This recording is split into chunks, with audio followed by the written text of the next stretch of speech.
नमस्ते एन्ड सबैलाई स्वागत गर्दछु एजुकेसन टिभीमा म अरुण आचार्य र हामी कन्टिन्यू यो क्लासमा क्लास 11 को केमिकल बोन्डिङको बारेमा कुरा गर्दै छौं। योभन्दा अगाडिको प्रिभियस भिडियोमा बेसिक इन्ट्रोडक्सन्स हैन यसको बारेमा कुरा गरेको छौं भने आजको पार्टमा यसलाई म अलि अगाडि बढाउँदै डिफरेन्ट बोन्डिङको बारेमा डिस्क्राइब गर्छु र प्रत्येक बोन्डिङको बारेमा डिटेलमा भित्रै गएर यसलाई स्टडी गर्न ट्राई गर्छु।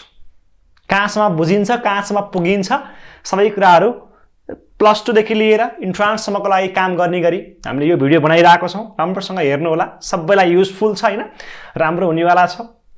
र तिमीले दुःख गर्ने भनेको चाहिँ जस्ट एउटा कपी लिने, कलम लिने, कन्टिन्यू सार्दै जानु होला। यहाँ धेरै कुरा बुझ्नेवाला छौं। र यति भन्दै सबैलाई स्वागत गर्दै आज हामी केमिकल बोन्डिङको एउटा राम्रो टपिक, प्राइमरी बोन्डिङको धेरै राम्रो टपिक र धेरै रमाइलो टपिक यसको बारेमा कुरा गर्छौं। र फर्स्ट पार्टको नाम हो आयोनिक बोन्ड। आयोनिक बोन्डको बारेमा कुरा गर्छौं र यसलाई हामी अर्को ल्याङ्ग्वेजमा इलेक्ट्रोभ्यालेन्ट बोन्ड पनि भन्छौं, किनकि यो बोन्ड भनेको एक्ज्याक्टली बोन्ड भन्दा पनि यसमा एरो हुँदैन, बोन्डमा त ड्याश हुँदैन, यसमा जस्ट फोर्स अफ अट्र्याक्सन हुन्छ। त्यसैले यसमा हामी एरोले हैन, हामी प्राय धेरै ठाउँमा बोन्ड लेख्दाखेरि याने यस्तो सिएल, यसमा यस्तो खालको बोन्ड लेखिदैन, यसमा जस्ट याने सिएल लेखिन्छ।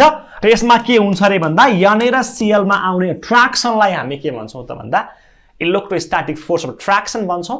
र त्यही कारणले गर्दा यो बोन्डको नाम हो इलेक्ट्रोभ्यालेन्ट बोन्ड अथवा आयोनिक बोन्ड।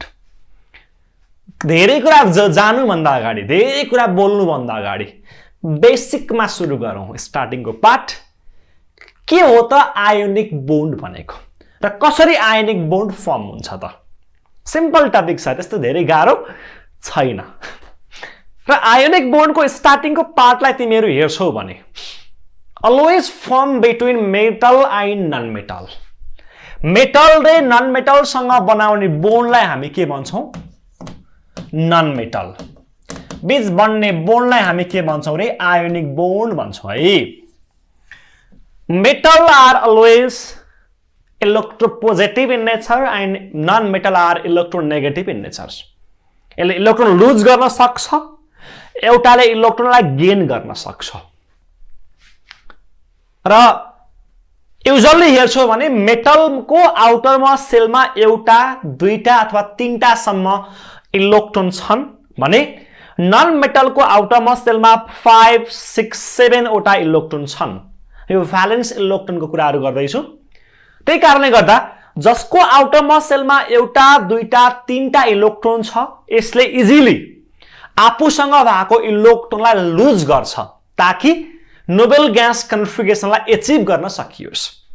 भने आउटरमोस्ट सेलमा 5, 6 र 7 वटा इलेक्ट्रोन भएको एटमले इलेक्ट्रोनलाई एक्सेप्ट गर्न ट्राई गर्छ ताकि नियरेस्ट नोबेल ग्यासको कन्फिगरेसनलाई अचिभ गर्न सकियोस् भनेर। र यही चक्करमा यिनीहरू बीच के बन्छ? बोन्ड बन्छ। यस्तो बोन्डलाई हामी आयोनिक बोन्ड भन्छौं। सिम्पल एक्जाम्पलबाट सुरु गर्छु। सपोज गरौँ मसँग आज 1 लाख रुपैयाँ पैसा छ, जे पर्ला जे छ हैन, जे होला 1 लाख रुपैयाँ पैसा मसँग छ आज। यहाँ एउटा भाइ बसिरहेको देखियो। भाइले के भन्दैछ भन्दाखेरि, ए सर मलाई 1 लाख रुपैयाँ सापड दिनुस् न, मलाई 1 लाख रुपैयाँ सापड दिनुस् न, तपाईलाई म भोलि के गर्छु? फिर्ता गर्छु, अथवा पर्सि म तपाईलाई के गर्छु? फिर्ता गर्छु। यसो हेरेको फेस हेर्दाखेरि चोर जस्तो पनि छैन, राम्रै मान्छे छ, सोझो मान्छे छ, खानदान पनि राम्रै छ। मलाई पनि के लाग्यो, यो भाइलाई पैसा दियो भने यसले मलाई के गर्छ? फिर्ता गर्छ होला है भन्ने के छ मनमा ट्रस्ट छ है। ट्रस्ट चाहिँ हुनु पर्यो फर्स्टमा। हेर्नुस्, यो भाइले मागो म दिइहाल्छु भन्न खोजेको होइन, अलिकति ट्रस्ट भएको मान्छेले माग्दैछ। अनि यसले माग्छ, यसलाई मैले के गर्न सक्छु त भन्दाखेरि अब 1 लाख रुपैयाँ सापड दिन्छु। मसँग भएको पैसा मैले उसलाई सापड दिन्छु भने उसको लागि म के हो? साउ हो। साउ हो नि त। साउको साइन अलवेज के हुन्छ? प्लस हुन्छ, किनकि यसले मलाई भोलि के गर्छ? ब्याज सहित पैसा फिर्ता गर्छ। उसको लागि त म साउ हो नि त। त्यही कारणले जसले लुज गर्दैछ त्यसको साइन अलवेज के आउँछ? प्लस आउँछ।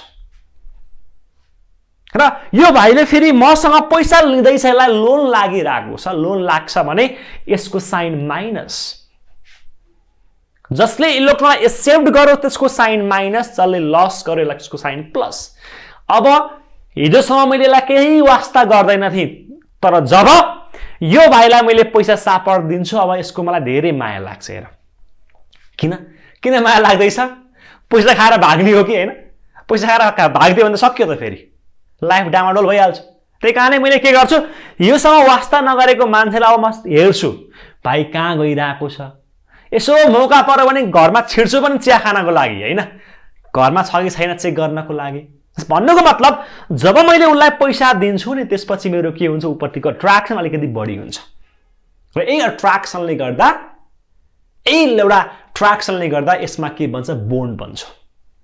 यही एउटा डरले गर्दा, यसले पैसा खाएर भाग्छ कि भन्ने डरले गर्दा यसमा अट्र्याक्सन आउने रहेछ।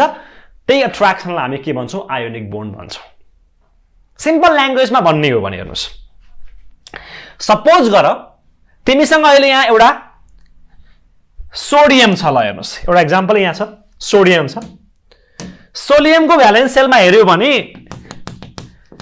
281, यसको भ्यालेन्स सेलमा एउटा इलेक्ट्रोन छ। यसलाई मैले डटको टर्ममा रिप्रेजेन्ट गर्न सक्छु। हेर्नुहोस् यसलाई लुइस डट भन्छ। सोडियमको आउटरमोस्ट सेलमा भ्यालेन्स सेलमा एउटा इलेक्ट्रोन छ। केही गरी एउटा इलेक्ट्रोन लस गर्न सकियो भने यसको आउटरमोस्ट सेलमा अब कति हुन्छ त भन्दाखेरि 28, 8वटा मात्र इलेक्ट्रोन हुन्छ। यदि एउटा इलेक्ट्रोन यसले लस गर्छ भने यसले एउटा स्टेबल फर्म ड्र गर्ने रहेछ, अक्टेट रुल सेटिस्फाई गर्ने रहेछ। त्यही कारणले यसले एउटा इलेक्ट्रोन लुज गर्न ट्राई गर्छ। जब सोडियमले इलेक्ट्रोन लुज गर्छ, लस गर्छ, यसलाई तुरुन्तै सीएलले के गर्छ त भन्दा एक्सेप्ट गरिदिन्छ, किनकि सीएलको आउटरमोस्ट सेलमा 7वटा इलेक्ट्रोन छ। यदि यसले एउटा गेन गर्यो भने यसको आउटरमोस्ट सेलमा कतिवटा हुन्छ, 8वटा इलेक्ट्रोन हुन्छ। त्यही कारणले गर्दा यो एनएले लस गरेको इलेक्ट्रोनलाई कसले गेन गरिदिन्छ, सीएलले गेन गरिदिन्छ। र इलेक्ट्रोन गेन गर्छ भने साइन के आउँछ, माइनस आउँछ। लोन लाग्यो नि त यसलाई, लोन लाग्यो। अहिलेको जस्तो एउटा इक्जाम्पल हेर्दा हुन्छ, तिमीहरूले याद गर्दा हुन्छ। अब यसले लस गरेको छ, यसले गेन गरेको छ। जब लस र गेन चल्छ नि, अब यसलाई के छ, डाउट छ, डर लागिरहेछ। ए भाइ तैँले मेरो पैसा खाएर भाग्ने होस् कि हो। त्यही डरले गर्दाखेरि अब एनए र सीएल बीच के आउँछ अरे, एनए प्लस र सीएल माइनस बीच एउटा इलेक्ट्रोस्टैटिक फोर्स क्रिएट हुन्छ। इलेक्ट्रोस्टैटिक फोर्स क्रिएट हुन्छ, जसले गर्दा एनए प्लस र सीएल माइनस के हुन्छ, नजिक आउँछ र के बनाउँछ, यसले एनएसीएल मोलिक्युल बनाउँछ। एउटा डरले, एउटा अट्र्याक्टिभ फोर्सले, प्लस र माइनसमा लाग्ने अट्र्याक्टिभ फोर्सले गर्दाखेरि एउटा मोलिक्युल फर्म हुने रहेछ। र यस्तो खालको बोन्डलाई हामी के भन्छौँ रे, आयोनिक बोन्ड भन्ने रहेछौँ। यसलाई हामी यो टर्ममा रिप्रेजेन्ट गर्न सक्छौँ भने यसलाई लुइस डटको टर्ममा रिप्रेजेन्ट पनि गर्न सकिन्छ। लुइस डटको टर्ममा रिप्रेजेन्ट गर्यो भने एनएसँग एउटा इलेक्ट्रोन थियो, सीएलसँग 7वटा इलेक्ट्रोन थियो, 3 4 5 6 7। यसले एउटा इलेक्ट्रोन के गर्छ, यसलाई लस गर्छ, दिन्छ, शेयर गर्छ। र कस्तो बनाए त भन्दाखेरि यहाँ एनए प्लस सीएलमा CL dot dot dot dot dot dot dot अनि यहाँ माइनस, र यसमा अट्र्याक्टिभ फोर्स लाग्छ। यसलाई हामी के भन्छौँ, आयोनिक बोन्ड भन्छौँ। यसरी आयोनिक बोन्डको फर्मेसन हुने रहेछ। कति इजी छ हेर्नुहोस् त। र यसलाई यो टर्ममा, सेलको टर्ममा पनि रिप्रेजेन्ट गर्न सकिन्छ। एउटा सेलबाट के भयो त भन्दा सीएलमा एउटा इलेक्ट्रोन भ्यालेन्स सेलबाट सीएलको भ्यालेन्स सेलमा ट्रान्सफर भयो, र यसमा प्लस यसमा माइनस चार्ज आयो, र यो वेमा आयोनिक बोन्ड फर्म हुने रहेछ। लस र गेनको चक्कर, कति आनन्दको चक्कर। ल हेर्नुहोस् त, होइन वाह वाह वाह, के मजा आइरहेछ। एउटा लस गर्दैछ, एउटालाई गेन गर्दैछ, होइन उड्न मन लागिरहेछ होइन पुरै यसलाई त। एउटा इलेक्ट्रोनलाई उडेर कहाँ जान मन लागिरहेछ, सीएलकोतिर जान मन लागिरहेछ। यही उड्ने चक्करले गर्दाखेरि यसमा के भइरहेको छ, बोन्ड फर्म भइरहेको छ नि, के हो र, होइन। र यही बोन्डलाई हामी के भन्ने रहेछौँ त भन्दा आयोनिक बोन्ड भन्ने रहेछौँ।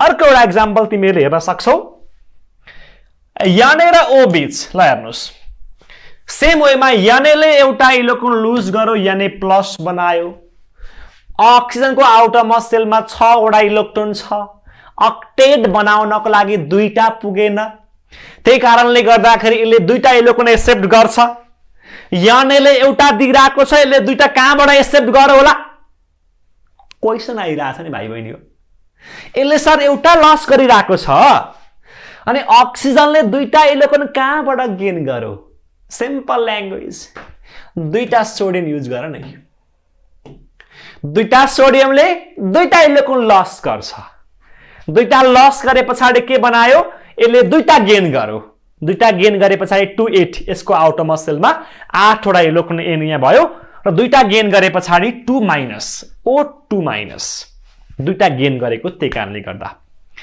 एउटा अक्सिजनसँग दुईटा सोडियमले अब बोन्ड बनाउने भई 2Na प्लस र O2 माइनस बीच बोन्ड बनाएर के हुन्छ Na2O फर्म हुन्छ Na2O हैन यसरी हाम्रो के हुने रहेछ त भन्दाखेरि बोन्ड फर्मेसन हुने रहेछ ए फर्मेसनलाई यो डट र क्रसको टर्ममा तिमीले रिप्रेजेन्ट गर्न सक्छौ यो दुईटा Na आफूसँग भएको एउटा एउटा इलेक्ट्रोन कसलाई डोनेट गर्यो त हेर कसलाई लस्ट गर्यो त भन्दाखेरि कसलाई दियो अक्सिजनलाई दियो र यहाँ Na मा प्लस आयो कतिवटा Na दुईटा Na अनि O मा -2 र फाइनली के बन्छ Na2O मलिक्युलको फर्मेसन हुने रहेछ यो लस र गेनको चक्कर देखाउने आयोनिक बोन्डलाई इजिली फर्म गराउने कति मजा छ हैन त वाह वाह के मजा आइरहेछ र यो वेमा हामीले आयोनिक बोन्डको फर्मेसन गर्न सक्छौं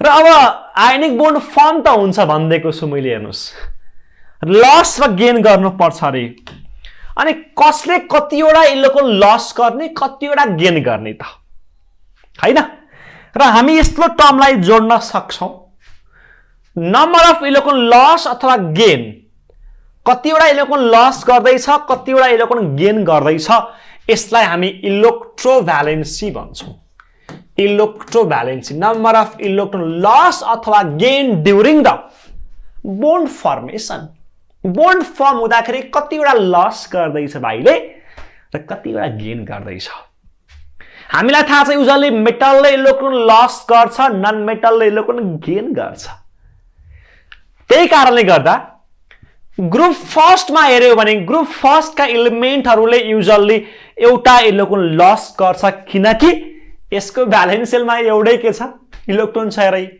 lithium sodium potassium rubidium hydrogen caesium francium एउटा इलेक्ट्रोन लस गर्छ त्यही कारणले यसको इलेक्ट्रोभ्यालेन्सी कति 1 electrovalency is always positive sign plus minus यहाँ हेर्ने हैन कतिवटा लस कतिवटा गेन गरौ ग्रुप सेकेन्डको मेटललाई हेर्यो भने बेरिलियम म्याग्नेसियम क्याल्सियम स्टोन्ट्रियम हेर्यो भने यसको आउटरमा सेलमा दुईटा इलेक्ट्रोन छ त्यही कारणले यसले दुईटा इलेक्ट्रोनलाई लस गर्छ त्यही कारणले यसको इलेक्ट्रोभ्यालेन्सी 2 हुन्छ भने सेम वेमा ग्रुप 13 का एलिमेन्टलाई हेर ग्रुप 13 का एलिमेन्टसँग तीनटा इलेक्ट्रोन छ आउटरमा सेलमा एल्युमिनियम ग्यालियम इन्डियम थालियम यिनीहरूले तीनटा सम्म इलेक्ट्रोन लस गर्न सक्छ त्यही कारणले इलेक्ट्रोभ्यालेन्सी 3 भने ग्रुप 14 का एलिमेन्टहरु carbon silicon germanium tin lead यसले इलेक्ट्रोन लस पनि गर्दैन गेन पनि गर्दैन किनकि यसले आयोनिक बोन्डै बनाउँदैन यसले अलवेज के बनाउँछ कोभ्यालेन्ट बोन्ड बनाउँछ यसमा लस र गेन हुँदैन सियरिङ हुन्छ सियरिङ है डङ डङ डङ गर्छ सियरिङ गर्छ लस गेन भएन भने ग्रुप 15 का एलिमेन्ट लिएर नाइट्रोजन फ्यामिलीलाई हेर्यो भने नाइट्रोजन फोस्फोरस आर्सेनिकलाई हेर्यो भने यससँग आउटरमा सेलमा 5 वटा इलेक्ट्रोन छ 5 वटा इलेक्ट्रोन छ पुराउनु पर्ने 8 पुराउन तीनटा पुगेन त्यही कारणले तीनटा इलेक्ट्रोन यसले गेन गर्छ त्यही कारणले इलेक्ट्रोभ्यालेन्सी 3 भयो नि त 3 भयो भने ऑक्सीजन फ्यामिलीले ग्रुप 16 का एलिमेन्टलाई हेर्यो भने ऑक्सीजन सल्फर सेलेनियम टेलेनियम पोलोनियमलाई हेर्यो भने के पाउँछौ भन्दा यसको आउटरमा सेलमा 6 वटा इलेक्ट्रोन छ 8 पुराउनको लागि दुईटा पुगेन त्यही कारण दुईटा इलेक्ट्रोन यसले गेन गर्छ त्यही कारणले इलेक्ट्रोभ्यालेन्सी यसको 2 भयो भने अन्तिममा 17 ग्रुपका एलिमेन्ट्सलाई हेर्यो भने फ्लोरिन क्लोरिन ब्रोमिन आयोडिनलाई हेर्यो भने यसको आउटरमोस्ट सेलमा 7 वटा इलेक्ट्रोन छ भाइ। 7 वटा एउटा इलेक्ट्रोन पुगेन, त्यही कारणले एउटा गेन गर्छ र के गर्छ त भन्दा आफ्नो अक्टेट कम्प्लिट गर्छ। ग्रुप 18 का element inert gas noble gas electrovalency भएन।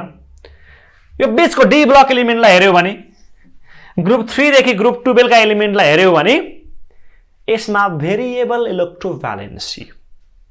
Fe को हेर +2 पनि हुन्छ +3 पनि हुन्छ, कप्परको हेर +1 +2, त्यही कारणले यसमा भेरिएबल भ्यालेन्सी हुन्छ इलेक्ट्रोभ्यालेन्सी। त्यही कारणले यतिकै कति हुन्छ मैले भन्न सक्दैन, यसमा भेरिएबल आउँछ depending on the type of bonding, यसमा डिपेन्ड गर्ने रहेछ। यो वेमा हामीले इलेक्ट्रोभ्यालेन्सीलाई कुरा गर्यौं। कतिको बुझ्नु भएको छ इलेक्ट्रोभ्यालेन्सीको पार्ट, लस गेनको पार्ट हैन, रमाइलो छ नि हैन, लस गेनको पार्ट। अब इलेक्ट्रोभ्यालेन्सी जोडिसके पछाडी आयनिक बन्डिङको कुरा गरिसके पछाडी अब फेभरेबल कन्डिसनलाई किन छोड्ने त? यतिकै आयनिक बोन्ड बन्छ त भाइ? हो बन्दैन नि त। आयनिक बोन्ड बन्नको लागि फेभरेबल कन्डिसन पनि चाहिन्छ। हेर्नुस्, सुइटेबल कन्डिसन पनि चाहिन्छ। क्राइटेरिया भनेको पनि यही नै हो। के छ त क्राइटेरिया? यतिकै लस गर्छ एटमले इलेक्ट्रोन? नाइ। यतिकै गेन गर्छ? नाइ। लस र गेन गर्दैमा बोन्ड बन्छ त? त्यो पनि हुँदैन। भने पछाडी सुरुमा फर्स्ट क्राइटेरिया के रहेछ त भन्दा सकेसम्म lower value of ionisation energy. नयाँ टर्म आयो नि त, आयोनाइजेसन एनर्जी।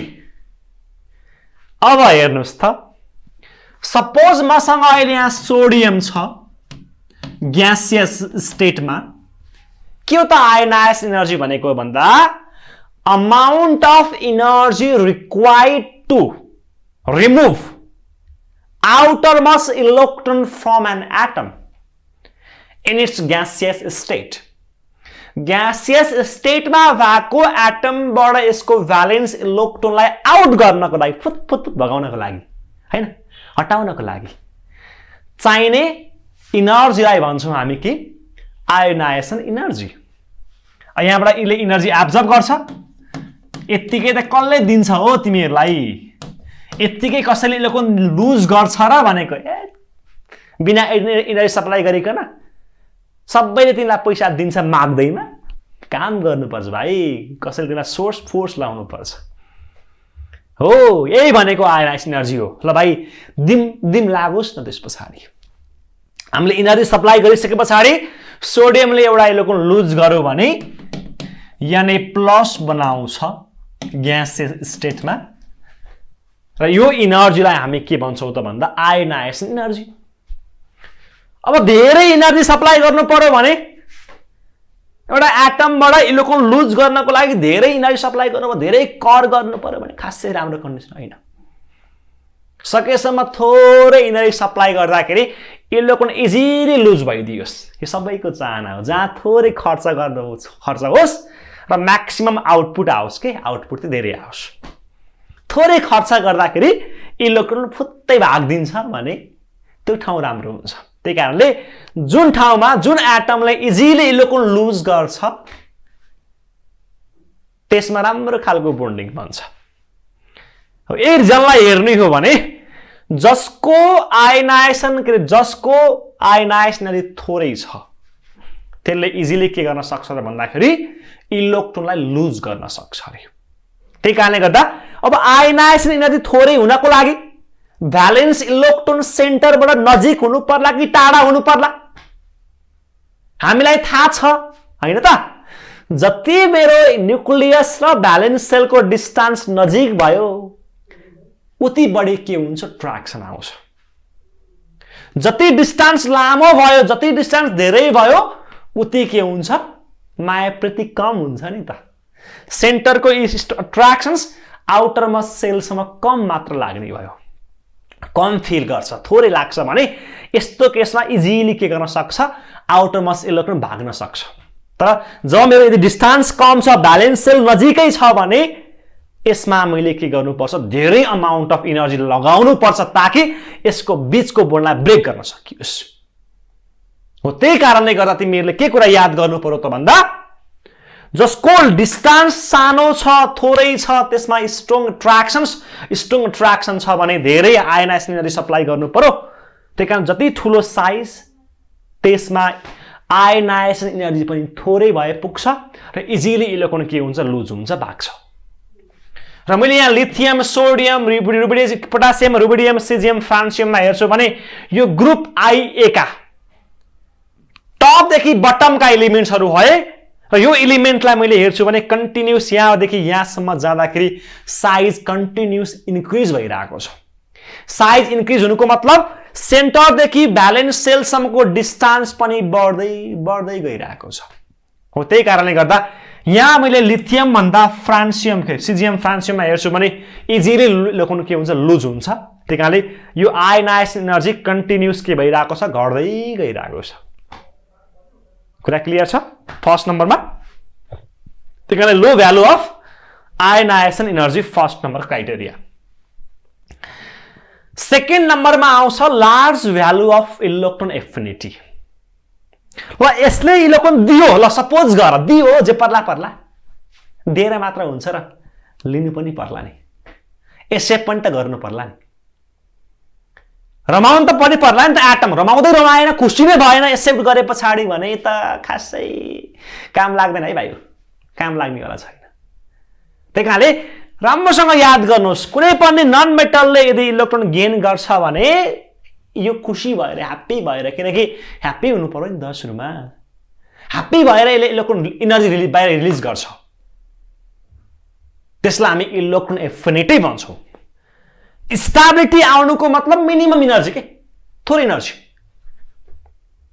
इलेक्ट्रोन गेन गर्ने साथ यदि स्टेबल हुन्छ भने यसले के गर्नै पर्यो एनर्जीलाई रिलिज गर्नै पर्यो यसले लस गरेको इलेक्ट्रोनलाई सरी यहाँबाट इलेक्ट्रोन लस भइरहेको छ अब कसले गेन गर्दैछ भन्दाखेरि Cl ले गेन गर्दैछ भने गेन गर्दाखेरि यसले के गर्छ रे भन्दा एनर्जी रिलिज गर्छ ताकि स्टेबल भयो अक्टेट रुल सेटिस्फाई गरियो नि त अब अक्टेट रुल सेटिस्फाई गरियो नि त त्यही कारणले गर्दा यसले के गर्छ रे भन्दा एनर्जी रिलिज गरिदिन्छ लुज गरिदिन्छ त्यस्तो एनर्जीलाई हामी के भन्छौं इलेक्ट्रोन एफिनिटी भन्छौं amount of energy released when an electron is added to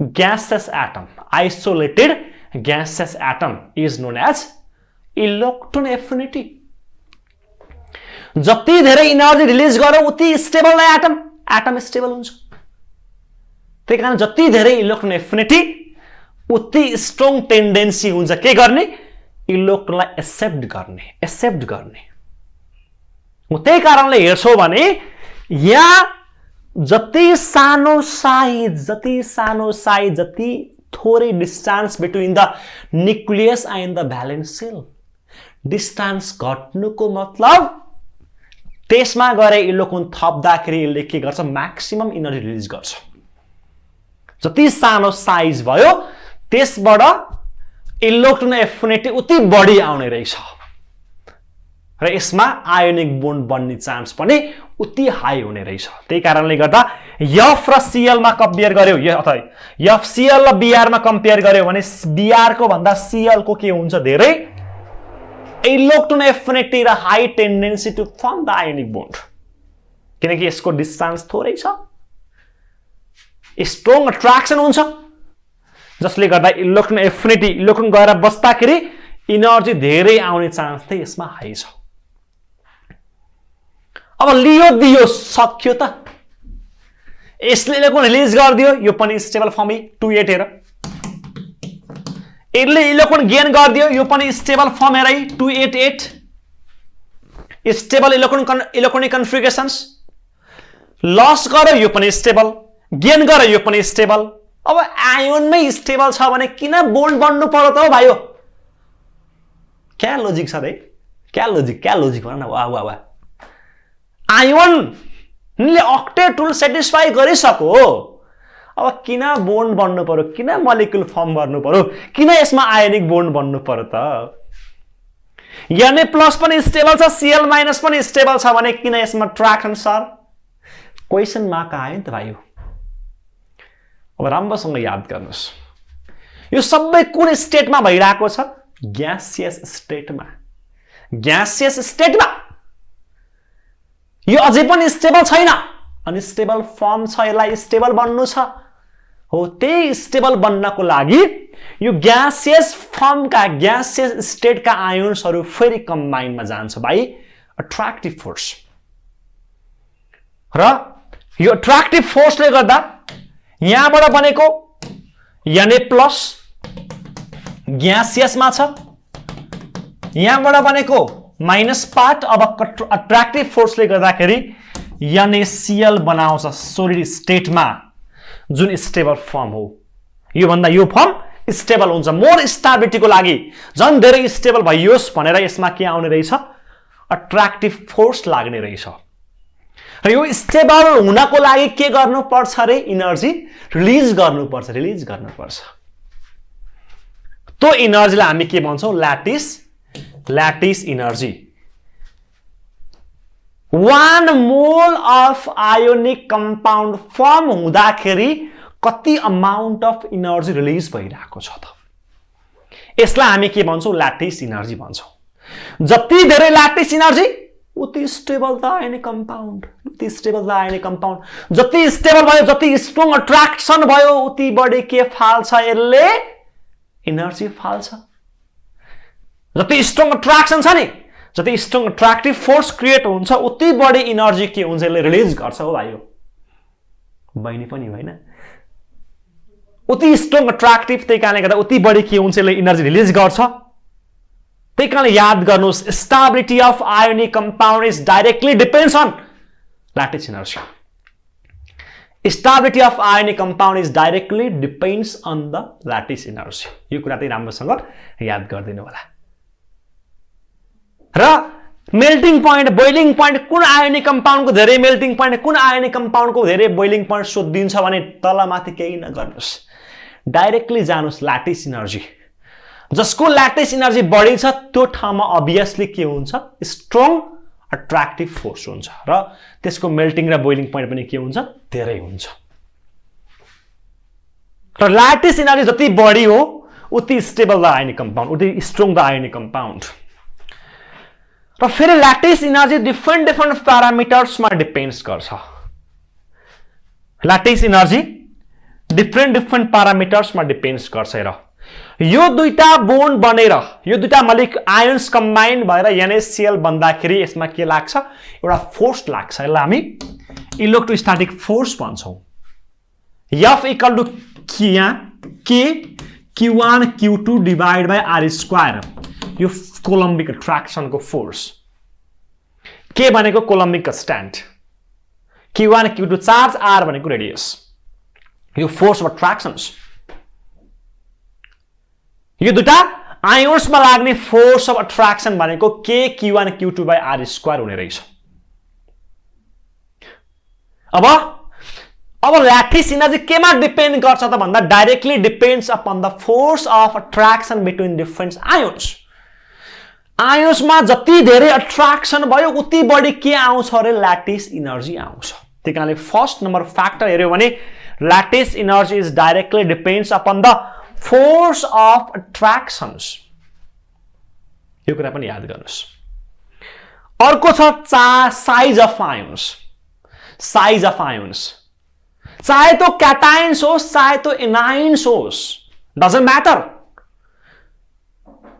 जति स्मल साइज भयो उति strong the attractive force between the ions. जति सानो साइज उति अट्र्याक्टिभ फोर्स, उति स्ट्रङ द के हुन्छ? आयोनिक बोन्ड, उति धेरै ल्याटिस इनर्जी। त्यही कारणले चाहे तो क्याटाइन्स होस् चाहे तो एनाइन्स होस्, size are indirectly depends upon the lattice energy. जति सानो साइज उति बढी ल्याटिस इनर्जी। यो कुरा पनि तिमीले राम्रोसँग याद गर्नु पर्यो। भने अर्को नम्बरमा छ चार्ज अफ आयोन्स। जति धेरै चार्ज, जति बढी इलेक्ट्रोन लुज गरौ, जति बढी इलेक्ट्रोन गेन गरौ, उति बढी यसमा के लाग्छ? अट्र्याक्टिभ फोर्स लाग्छ। जति बढी लस गरो, जति बढी गेन गरो, उति बढी यसमा के लाग्ने रहेछ, अट्र्याक्टिभ फोर्स लाग्ने रहेछ। त्यही कारणले गर्दा बाइभ्यालेन्ट र बाइभ्यालेन्ट दुईटा प्लस प्लसको अट्र्याक्टिभ फोर्स र युनि बाइ अथवा बाइ युनि प्लस दुईटा प्लस एउटा माइनस अथवा एउटा माइनस दुईटा प्लस बीच लाग्ने अट्र्याक्टिभ फोर्स र एउटा प्लस माइनसमा लाग्ने फोर्सको यदि अर्डर हेर्छौ भने जति धेरै प्लस पार्ट, जति बढी माइनस पार्ट, उति बढी ल्याटिस एनर्जी, उति बढी अट्र्याक्सन्स। यो अर्डर तिमीले याद गर्नु पर्यो। यसको आधारमा हामी के गर्न सक्छौं त भन्दा डिफरेन्ट प्रब्लमलाई सल्भ गर्न सक्छौं। ल्याटिस एनर्जीका डिफरेन्ट समस्यालाई हामी कन्टिन्युअस रूपमा प्यारलल रूपमा सल्भ गर्न सक्छौं र आयोनिक बोन्डिङको पार्ट पनि 100% डाउटफुल बिना क्लियरली कुरा गर्न सक्छौं। यहाँ हेर तिमीहरूलाई कसमा धेरै ल्याटिस एनर्जी छ भन्ला क्वेशनले। यहाँ LIX, NAX, KX, RBX छ। यहाँ हेर्यो भने यो LI, NA, K र RB भनेको क्याटाइन भयो। यक्स यो मेरो एनाइन भयो। यक्स भनेको हेलोजन फ्यामिली। एनाइन सेम छ, क्याटाइनको साइजमा भेरिएसन, किनकि यो ग्रुपका एलिमेन्ट हो र हामीले भनिसकेका छौं चाहे तो क्याटाइन चाहे तो anions, small size of ions बडी अट्र्याक्टिभ फोर्स, बडी ल्याटिस एनर्जी। साइज कसको सानो त LI को, त्यही कारणले गर्दा यसमा बडी के हुन्छ ल्याटिस एनर्जी। यो एउटा ल्याटिस एनर्जीको अर्डर भयो। NAF, NaCl, NaBr र NaI मा हेर्यो भने कसको बडी ल्याटिस एनर्जी त भन्दा यहाँ NAF छ, Na सबै क्याटाइनको साइज सेम देखियो, तर मैले यहाँ F, Cl, Br र I हेर्छु भने एनाइनको साइजमा भेरिएसन्स, एनाइनको साइजमा भेरिएसन देखियो, चाहे क्याटाइन चाहे एनाइन्स। मैले बारम्बार जोडिरहेको छु, राम्रोसँग याद गर्नुस्। के जोड्दैछु भाइ बहिनी हो भन्दा size of cations anions doesn't matter, small size strong attractions. Size कसको स्मल छ F को, त्यही कारणले बढी यहाँ अट्र्याक्टिभ फोर्स, बढी ल्याटिस एनर्जी। यो कुरा तिमीले याद गर्नु पर्यो। यस्तै गरी अर्को एक दुईवटा एक्जाम्पल देखाउँछु हेर। Li2O, Li3N कुनमा बढी ल्याटिस एनर्जी त? Lithium same size of cation same. Oxygen र नाइट्रोजन ग्रुपका एलिमेन्ट हो र हैन? पिरियडका एलिमेन्ट हो, एउटै पिरियडका एलिमेन्ट। पिरियडको एलिमेन्ट दियो भने साइज नियरली सेम, साइजमा डिफरेन्स आउँदैन, साइजमा डिफरेन्स आउँदैन भने यसमा साइजलाई कम्पेयर गर्न पाइएन है भाइ बहिनी, राम्रोसँग याद गर्नुस्। अब कुनमा बढी ल्याटिस एनर्जी सोधियो, चेक गरे। ओमा यहाँ -2 छ, यहाँ -3 छ चार्ज। -2 -3 कहाँ चार्ज बढी? Li3N मा, त्यही कारण यहाँ बढी ल्याटिस एनर्जी। जहाँ बढी चार्ज त्यहाँ बढी ल्याटिस एनर्जी। क्लियरली हेर्नु पर्यो, सिम्पल टर्म एक्सरसाइज के गाह्रो छ। मैले यहाँ NaCl, MgCl2, AlCl3 तीनटामा कम्पेयर गर्छु भने NaCl, MgCl2, AlCl3, Na, Mg, Al periods का element same size, similar size. Cl cation same छ भने मलाई भन्नुहोस् अब कसमा बढी ल्याटिस एनर्जी? साइजलाई हेर्न पाइएन, अब केलाई हेर्नु पर्यो? चार्जलाई। यहाँ +1, यहाँ +2, यहाँ +3 चार्ज इन्क्रिज हुँदैछ, त्यही कारणले गर्दा AlCl3 मा बढी ल्याटिस एनर्जी। ल हेर्नुस्, यो वेमा तिमीले ल्याटिस एनर्जीको पार्टलाई सल्भ गर्नु पर्यो। अन्तिममा एउटा क्वेशन छ हेर, एउटा क्वेशन छ NaCl र MgCl2 मा कसको बढी ल्याटिस एनर्जी भनेको छ। NaCl, MgCl सिम्पल क्वेशन, त्यस्तो गाह्रो केही पनि छैन। NaCl र MgCl2 मा हेर्यो भने कसमा धेरै ल्याटिस एनर्जी त? सिम्पल हेरै, Cl सेम छ, Na र Mg सोडियम म्याग्नेसियम के छ मेरो? साइज अफ क्याटाइन पनि के देखियो सेम देखियो साइज अफ क्याटाइन सेम किनकि यो एउटै के हो त हाम्रो पिरियडका एलिमेन्टहरु भए पिरियडका एलिमेन्टहरु भए अब हामी यहाँ के हेर्न सक्छौं त भन्दाखेरि चार्ज यहाँ +1 यहाँ +2 जहाँ बढी चार्ज त्यहाँ बढी अट्र्याक्टिभ फोर्स यही ठाउँमा यने मलाई F र मलाई क्वेशनले यहाँ mg Cl2 दिएको बा mg Cl2 दिएको बा याने F र mg Cl2 अथवा याने Cl र mg F2 गरे पनि भयो एउटै कुरा याने F र mg Cl2 दिएको बा यो क्वेशनमा कसको बढी ल्याटिस एनर्जी हुन्थ्यो होला त राम्रोसँग हेर्नुस् सोडियम म्याग्नेशियम एउटै पिरियडका एलिमेन्ट सेम साइज केही गर्नै परेन यहाँ F यहाँ Cl F र Cl त ग्रुपका एलिमेन्टहरु साइजमा भेरिएसन देखियो जसको साइज सानो त्यसको बढी ल्याटिस एनर्जी अकॉर्डिंग टु साइजलाई हेर्ने हो भने साइज को अनुसार F को ल्याटिस एनर्जी बढी देखियो तर यसैलाई मैले फेरि चार्जमा हेर्छु भने यहाँ Na को चार्ज +1 यहाँ mg को चार्ज +2 यहाँ +1 यहाँ +2 साइज चार्जलाई हेर्छु भने कसको बढी चार्ज mg +2 को चार्ज बढी त्यसैकारण mg Cl2 को ल्याटिस एनर्जी पनि अटोमेटिक बढी हुने भयो अकॉर्डिंग टु चार्ज यो चार्ज को अनुसार mg Cl2 को ल्याटिस एनर्जी बढी साइज को अनुसार F को ल्याटिस एनर्जी बढी देखियो अब कसलाई करेक्ट मान्ने हो त हैन कसलाई करेक्ट मान्ने हो त भन्दा यदि क्वेशनले साइज र चार्ज बोथ भेरिएसन दिएर क्वेशन सोधिन्छ भने अलवेज कीप इन माइन्ड राम्रोसँग याद गर्नुस् charge will be dominating factor charge is dominating factor यसले साइजलाई डोमिनेट गर्छ यस्तो केसमा साइजलाई नहेर्ने चार्जलाई हेर्ने जसको चार्ज बढी त्यसको बढी ल्याटिस एनर्जी त्यही कारणले mg Cl2 को बढी के हुन्छ ल्याटिस एनर्जी हुन्छ किन भन्दाखेरि जब चार्ज बढ्छ चार्ज बढ्नुको मतलब हेर Q1 Q2 डबल्सले के हुन्छ त भन्दा यदि चार्ज 2 टाइम्सले बढ्यो भने 4 टाइम्सले फोर्स अफ अट्र्याक्सन इन्क्रिज हुने रहेछ त साइज बढ्दाखेरि यस्तो हुँदैन त्यही कारणले गर्दा के याद गर्नु पर्यो त भन्दाखेरि चार्ज र साइज बोथमा भेरिएसन दिन्छ भने हामीले अलवेज चार्जलाई हेर्नु पर्ने रहेछ साइजलाई हेर्ने हैन है भाइ बहिनी राम्रोसँग याद गर्नुस् के इन्ट्रेस्टिङ भइराछ मजा आइराको छ हैन खताङ खुतुङ सानसाना कुराहरु हेर्दाखेरि र यसैको बेसमा रहेर हामी डिफरेन्ट मेल्टिङ पोइन्ट बोइलिङ पोइन्टलाई डिस्क्राइब गर्न सक्छौं र अन्तिममा ल्याटिस एनर्जीलाई हामी दुईटा डिफरेन्ट मेथडबाट निकाल्न सक्छौं एउटा डाइरेक्ट मेथड एउटा इन्डाइरेक्ट मेथड छ एउटा बोर्न ल्यान्ड इक्वेसनबाट सक्छौं भने अर्को भनेको बोर्न हेबर साइकल्सबाट सक्छौं यसको बारेमा डिटेलमा हामीलाई चाहिदैन जस्ट मैले यो कुरा गर्न सकिन्छ भनेर दुईटा इक्वेसन दिएको छु ल्याटिस एनर्जी निकाल्नको लागि यसमा हामीले एउटा U भनेको ल्याटिस एनर्जी बोर्न ल्यान्ड इक्वेसनबाट Na m z plus z minus e square divided by 4 pi epsilon naught r 1 minus 1 by